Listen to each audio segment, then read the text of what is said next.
3.1운동이 자유를 위해서 민중이 일어났다면 오늘 본문 말씀 자유 대헌장이라 이렇게 부르는 말씀입니다.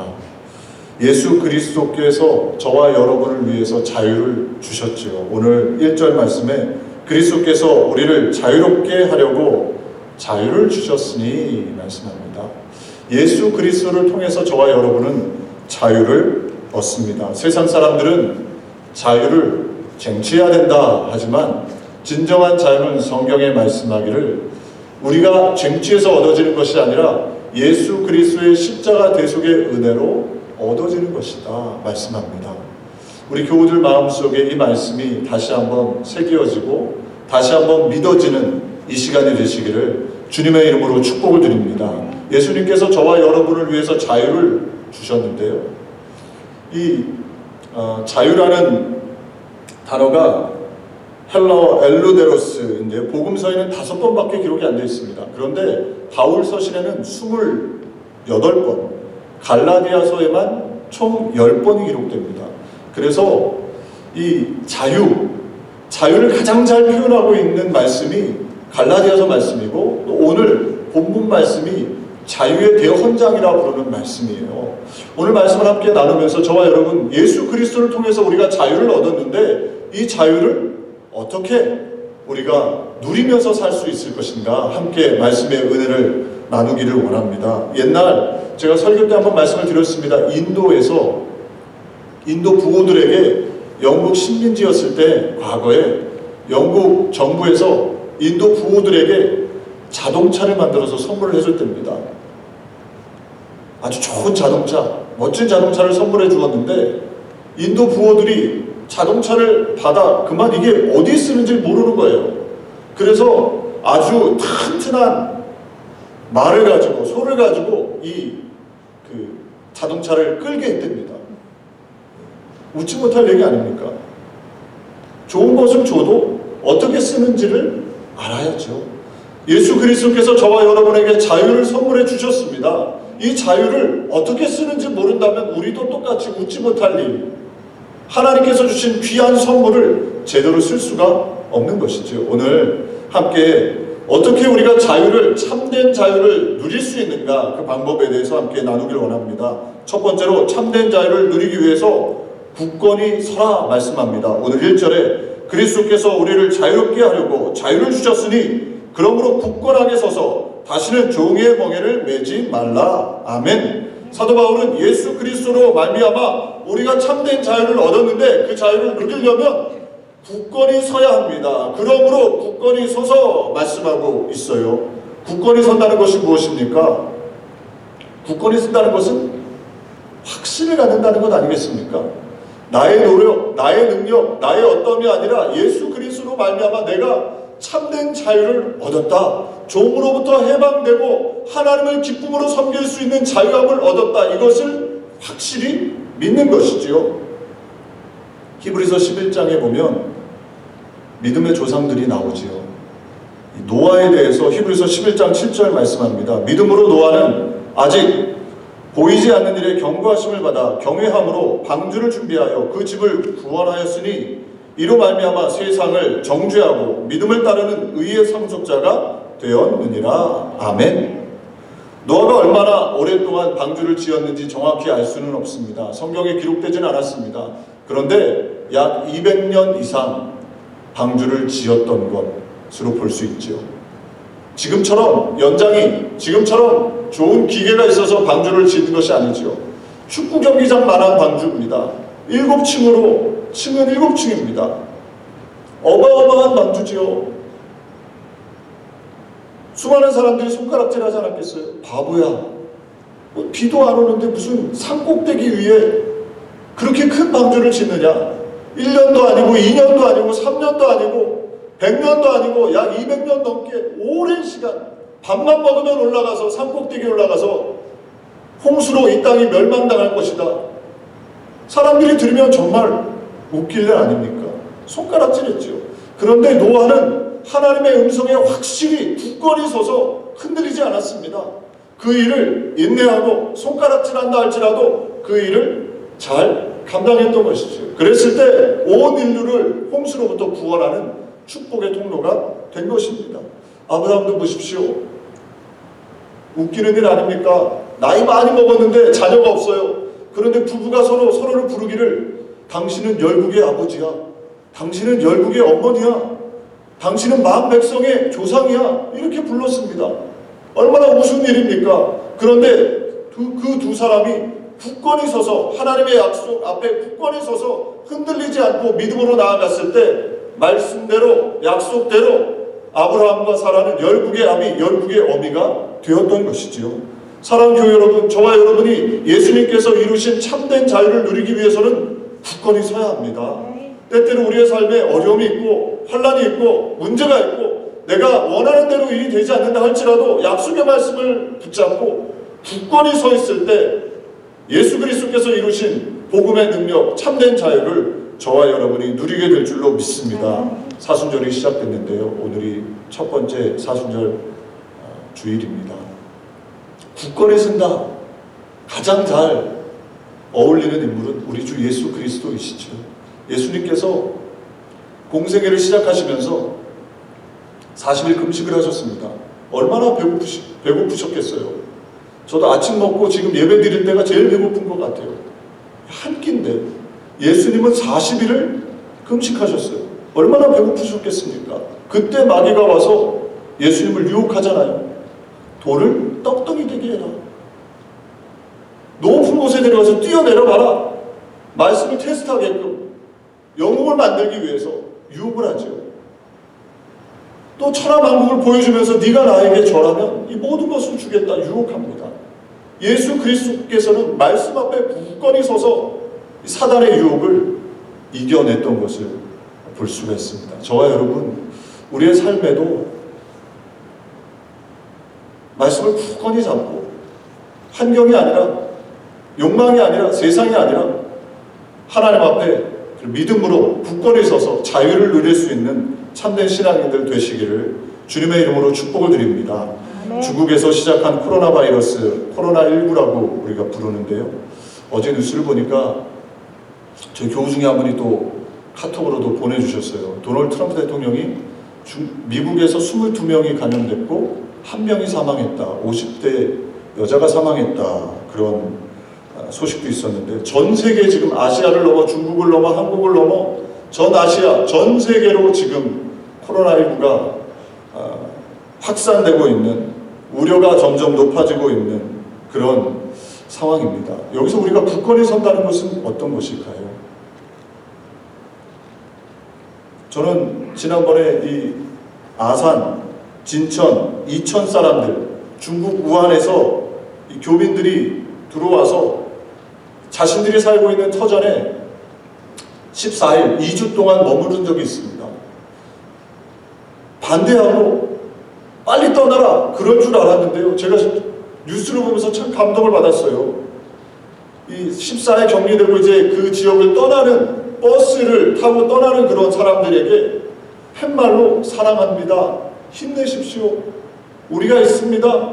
이 응원의 메시지를 피켓을 들고 하는 아산, 또 진천, 이천 사람들의 모습을 보면서요. 참 감동을 받았습니다. 굳건히 선다는 것은 무엇일까? 굳건히 선다는 것은 우리의 삶의 자리에서, 나의 삶의 자리에서 내가 산 신앙인으로 하나님의 복음을 삶으로 드러내는 것, 이것이 바로 굳건히 서는 것 아니겠습니까? 뿐만 아니라 요즘 얼마나 어렵습니까? 이 특별히 한국에서 마스크를 사재기 하는 양심 없는 사람들도 있는 반면에 어려운 경제 사정으로 인해서 이 건물주들이 임대료를 못 내는 세입자들에게 임대료를 면제해주고 또 깎아주고 이 훈훈한 이런 모습들이 있습니다. 굳건히 쓴다는 것이 무엇일까? 제가 말씀을 준비하면서 그분들이 이렇게 좀 떠올랐습니다. 지방병원에서 절대 부족한 의료 인력의 자원에서 생명을 걸고 봉사하는 의료인들, 밤낮 없이 뛰는 의료인들, 그들이 바로 또 굳건히 서는 것 아니겠어요? 어려운 상황 속에서도 전화위복이 될 것이라고 믿고 생업에 열심히 종사하는 사람들, 그리고 주변 경제를 살리기 위해서 어렵지만 식당도 찾아가고 경제를 내가 있는 삶의 자리에서 최선을 다해서 밝히려고 하는 사람들, 그리고 기도하는 사람들, 그런 사람들이 바로 굳건히 서는 사람들 아니겠습니까? 사랑하는 교회 여러분, 저와 여러분이 굳건히 쓴다는 것은 대단한 일을 하면 좋겠습니다만은 대단한 일을 하지 않아도 종말이 온다 할지라도 사과나무 한 그루를 심겠다, 나에게 주어진 삶의 자리에서 최선을 다해서 살아가는 것, 그것이 바로 굳건히 서는 것 아니겠습니까? 두려움을 조장하고 마치 내일 멸망당할 것처럼 그런 분위기를 만들어내는 것이 아니라, 가짜 뉴스를 전달하는 것이 아니라, 무엇이 두려움을 반감시키고 사람들로 하여금 희망적으로 살 수 있을 것인가를 생각하고 자그마한 일에서부터 그렇게 굳건히 서는 것, 그것이 바로 하나님께서 기뻐하시고 참된 자유를 누리는 복된 신앙인인 줄로 믿습니다. 우리가 함께 아까 봤던 3.1절 3.1운동, 조상 33인, 이분들이 서명을 하고 또 대헌장을 만들고 또 말씀드렸던 것처럼 우리가 함께 봤던 것처럼 일반인들이요, 지도자들급이 아니라 일반인들이 하나의 미랄이 되기 위해서 큰 자유를 위해서 헌신했을 때 바로 그런 사람들이 굳건히 서 있는 사람들 아니겠습니까? 교회도 그런 것 같아요. 가정도 마찬가지고 일터도 마찬가지지요. 저와 여러분이 대단한 일을 하면 좋겠습니다만은 그렇지 않다 할지라도 자신의 삶의 자리에서, 교회에서는 각각 맡겨진 삶의 자리, 목회자는 목회자의 자리로, 재직들은 재직들의 자리로, 우리 성도님들은 성도님들의 자리에서 기도하는 자리를 지키고, 봉사하는 자리를 지키고, 헌신하는 자리를 지키고, 사랑하는 자리를 지킬 때 그것이 바로 굳건히 서는 것이고, 그것이 자유를 누리는 복된 은혜가 되는 줄로 믿습니다. 오늘 본문 말씀에 보면 굳건히 설 수 있는 비결에 대해서 말씀하고 있어요. 5절 말씀에 우리가 성령으로 믿음을 따라 의의 소망을 기다리노니. 아멘. 그래서 저와 여러분이 굳건히 서려면 성령 하나님의 인도함을 받아야 되는 것이지요. 성령께서 오시면 우리를 굳건히 서서 참된 자유를 누릴 수 있도록 만들어주는 것입니다. 에스겔서에도 보면 에스겔 2장 2절, 그가 내게 말씀하실 때 그 영이 내게 임하사 나를 일으켜 내 발로 세우기로 내가 그 말씀하시는 자의 소리를 들으니. 아멘. 주의 영 성령께서 에스겔에게 임하시자 에스겔이 두 발로 서서 일어나 자신의 사명을 감당했다고 말씀합니다. 저와 여러분에게도 마찬가지죠. 우리가 굳건히 서는 것은요, 성령님이 오실 때 우리는 굳건히 서서 각자의 삶의 자리에서, 일터에서 복음을 증거하는 자로, 복음을 살아내는 자로 그렇게 살 수 있도록 우리를 이끌어 주시는 것입니다. 마가다락방의 성령의 임재도 마찬가지 아닙니까? 제자들이 두려움에 벌벌 떨었습니다. 온전히 굳건히 서 있질 못했습니다. 예수님 떠나자 그들에게 두려움이 찾아왔지요. 그러나 그들이 성령으로 충만케 되자 그들이 제자로 담대하게 굳건히 씁니다.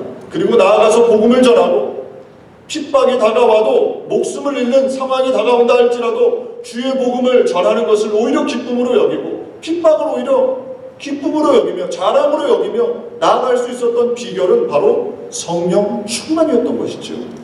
우리 교회 어떻게 부흥되느냐? 우리 교회 어떻게 우리 교우들의 삶 속에서 행복하게 살 수 있느냐? 성령의 충만함인 줄로 믿습니다. 오늘 예배 가운데 성령의 충만함을 간구해야 합니다. 우리를 성령으로 충만하게 해주셔서 참된 제자가 되게 해주십시오. 성령이 말씀하고 있는 교회가 되게 해주십시오. 참된 성도가 될 수 있도록 성령으로 우리를 이끌어 주옵소서. 그렇게 저와 여러분이 소망하며 나아갈 때 우리를 통해 하나님께서 역사해 주실 줄로 믿습니다. 계시록 11장 11절도 말씀합니다. 3일 반 후에 하나님께로부터 생기가 그들 속에 들어가매 그들이 발로 일어서니 구경하는 자들이 크게 두려워하더라. 아멘. 성령 생기로 그들에게 들어가자 그들이 두 발로 일어서서 많은 사람들에게 복음을 전하고 하나님의 영광을 드러내는 참된 성도가 되었던 것입니다. 저와 여러분에게도 이 예배 가운데 그런 은혜가 있으시기를 주님의 이름으로 축복을 드립니다. 두 번째로 참된 자유를 누리기 위해서 오늘 본문 말씀에 누룩을 제거하라 말씀합니다. 오늘 9절 말씀에 적은 누룩이 온 덩이에 퍼지느니라. 아멘. 사도 바울은 예수님께서 저와 여러분을 위해서 이루어 놓으신 참된 자유를 삶 속에서 누리기 위해서 누룩을 제거하라 말씀합니다. 누룩이 무엇입니까? 누룩이 뭡니까? 누룩이 이스트. 조그만, 저희 어렸을 때 저희 어머님이 찐빵을 잘 해주셨는데요. 조그만 반죽에다가 이스트를 넣으면 빵이, 이 반죽이 점점 부풀어 오르죠. 그래서 실제 양은 요만한데 이스트를 넣고 나면 크게 부풀어 오릅니다. 그리고 이스트를 넣으면 상하기도 잘 상하죠. 예수님께서 바리새인, 사두개인들의 누룩을 조심하라 말씀하셨습니다. 마가복음 8장 15절에 예수께서 경고하여 이르시되 삼가 바리새인들의 누룩과 헤롯의 누룩을 주의하라 하시니, 바리새인의 누룩은 무엇입니까? 우리가 잘 알고 있는 것처럼 바리새인의 누룩은 외식 아닙니까? 금식할 때, 구제할 때, 기도할 때 사람들에게 보이기 위해서 하는 것이죠. 그들이 열심으로 했습니다마는 결국에는 사람들만을 의식했을 때 그 구제, 기도, 금식은 하나님께 드려지지 못했던 것이지요. 저와 여러분에게 이스트는 무엇입니까? 오늘 본문 말씀의 갈라디아 교인들에게 누룩은 율법주의였습니다. 할례였죠. 오늘 2절, 4절, 11절, 12절 지속적으로 갈라디아 교인들이 가지고 있었던 누룩, 이 할례 율법주의에 대해서 말씀합니다. 2절에 보라, 나 바울은 너희에게 말하노니 너희가 만일 할례를 받으면 그리스도께서 너희에게 아무 유익이 없으리라. 내가 할례를 받는 각 사람에게 다시 증언하노니, 할례, 그러니까 율법주의, 나의 힘으로 하나님 앞에 나아가고자 하는 것이지요. 예수 그리스도의 대속의 은혜를 의지하지 않고 내 힘으로 하고자 하는 모든 것들이 바로 율법주의, 할례 아닙니까? 4절에도 말씀합니다. 율법 안에서 의롭다함을 얻으려 하는 너희는 그리스도에서 끊어지고 은혜에서 떨어진 자로다. 예, 이스트, 누룩을 제거하지 않으면 결국에는 그리스도에게서 떨어지고 은혜로부터 떨어지는 사람이 된다고 말씀합니다. 11절에도 말씀하죠. 형제들아, 내가 지금까지 할례를 전한다면 어찌하여 지금까지 박해를 받으리요? 그리하였으면 십자가의 걸림돌이 제거되었으리니. 율법주의가 십자가의 걸림돌이라는 것입니다. 누룩을 제거하지 않으면 결국에는 복음의 걸림돌이 된다는 것이죠. 12절에 너희를 어지럽게 하는 자들은 스스로 베어버리기를 원하노라. 누룩을 제거하지 않으면 우리의 신앙이 어지럽게 되고 바르게 쓸 수 없다 말씀하고 있는 것입니다. 사랑하는 교회 여러분, 여러분들이 하나님을 섬김에 있어서 자그마하게 타협하는 것들이 무엇입니까? 그것을 제거하라고 말씀하고 있는 거예요. 어떤 경우에는 직분이 될 수도 있습니다. 어떤 경우에는 욕망이 될 수도 있고, 어떤 경우에는 주님보다도 사랑하는 어떤 사람이 될 수도 있습니다.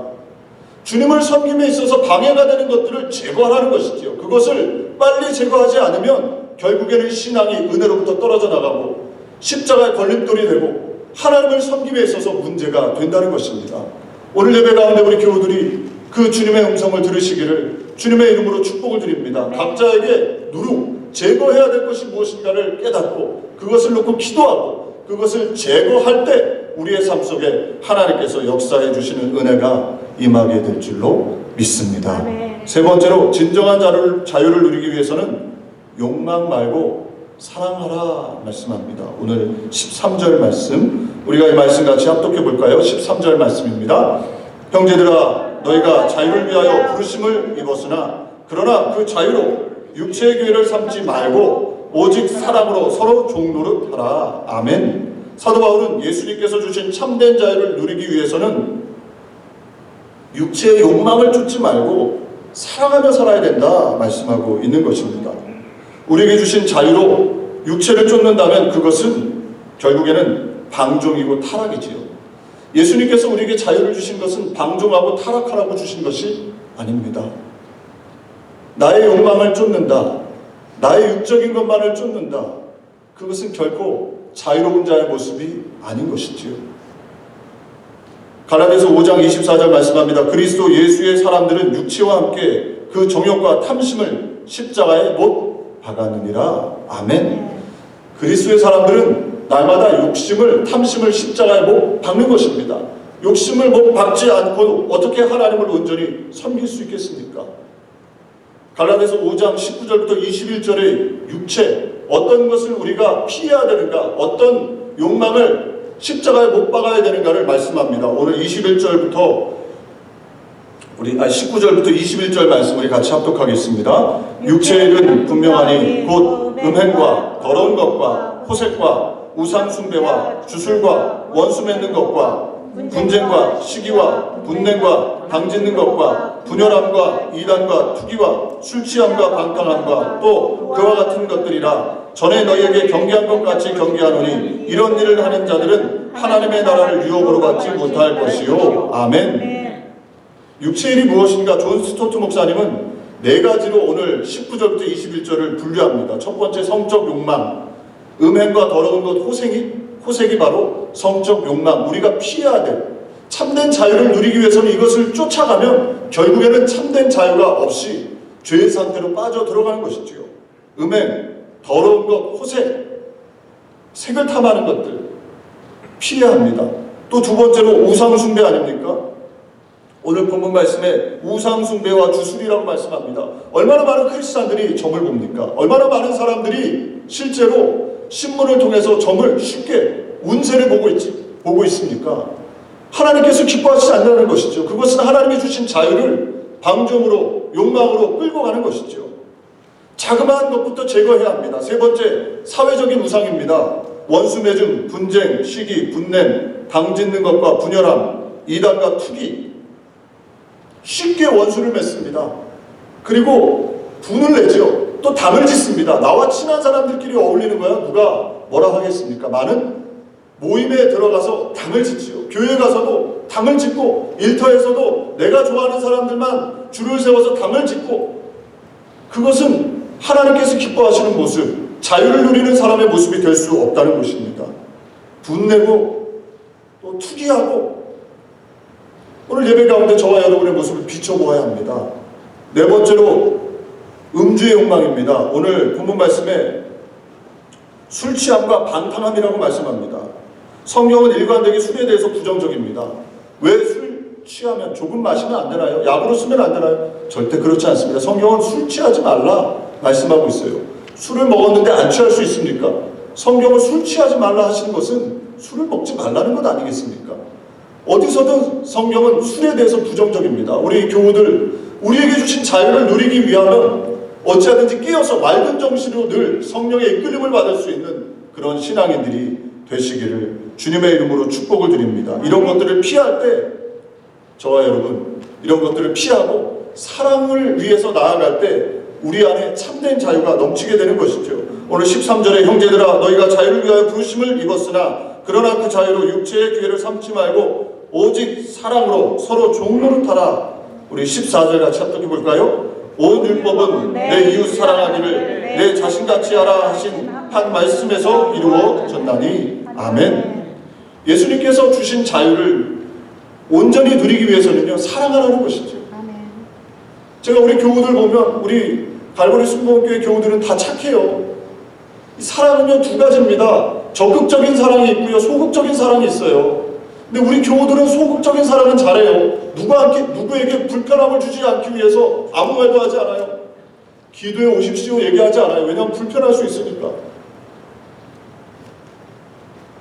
다 너무 착하셔가지고 이 소극적인 사랑은 해요. 그러나 성경은 소극적인 사랑만 말씀하고 있는 게 아니에요. 적극적으로 사랑을 하는 거예요. 그것이 좋다면 권면하는 것이죠. 하나님을 온전히 섬기는 것이라면 권면하는 것입니다. 그리고 서로 봉사하고 헌신하는 것도 마찬가지죠. 혹시 불편하지 않을까? 물론 필요합니다. 배려해야지요. 그러나 그것이 옳은 것이고 하나님이 기뻐하시는 것이라면 서로 권면하는 것입니다. 서로 그것을 위해서 방향을 이끌어주는 것이죠. 그럴 때 그것이 서로 사랑하는 것이다. 소망하기는 우리 교우들 어찌하든지 우리 교우들이요, 올 한 해 더 적극적으로 사랑하기를 원합니다. 아멘이십니까? 아멘. 적극적으로 더 사랑하고 서로 아껴주고 서로 관심을 갖고 서로 그냥 서로 해를 끼치지 않기 위해서 거리를 두는 게 아니라 조금 더 가까이 지체로서 서로 사랑해 줄 수 있는, 관심과 사랑을 서로 나누어 줄 수 있는 교회, 그것이 바로 성경이 말씀하고 있는 교회의 모습인 것이지요. 팀 컬러 목사님 책에 이렇게 말씀을 하고 있습니다. 이 결론으로 이 내용을 읽어드리고 마치려고 하는데, 복음 안에서 발견된 참된 자유, 이런 책인데요. 복음을 통해 진정으로 자유를 누리는 사람은 나보다 내 앞에 있는 사람에게 더 관심을 갖습니다. 복음적 자유는 자기 자신을 더 생각하는 것이 줄어들고, 복음적 자유는 다른 사람들에게 내가 어떻게 보일까 생각하는 것에 자유로워지고, 내 앞에 있는 사람에게 집중하게 됩니다. 사랑하는 교회 여러분, 진정한 자유가 넘치면, 진정한 복음의 능력이 임하면 내가 아니라, 내 가정만이 아니라 나의 바운더리가 넓어지는 것입니다. 그래서 점점 더 커지는 것이지요. 내 자녀만이 아니라 우리 옆에 있는 가정의 자녀들도 나의 자녀로, 나만이 아니라 우리 가정만이 아니라 옆에 있는 사람들도 우리의 가정으로 함께 열릴 때, 그것이 바로 참된 사랑의 모습임을 기억할 수 있는 은혜가 우리 교우들 모두에게 있으시기를 주님의 이름으로 축복을 드립니다. 기도하겠습니다. 좋으신 하나님 아버지, 참된 자유를 누릴 수 있는 우리 모두가 되기를 간절히 소망합니다. 예수님께서 선물하신 이 선물을 굳건히 서서 누룩을 제거하며 나의 욕망이 아니라 서로 사랑하는 길을 위하여 나아가 자유를 누리며 자유를 전하며 주의 영광 드러내는 복된 신앙인 되게 해 주옵소서. 예수님의 이름으로 기도하옵나이다. 아멘. 우리 시간에 잠시 말씀을 생각하면서 오늘 특별히 성찬 주일입니다.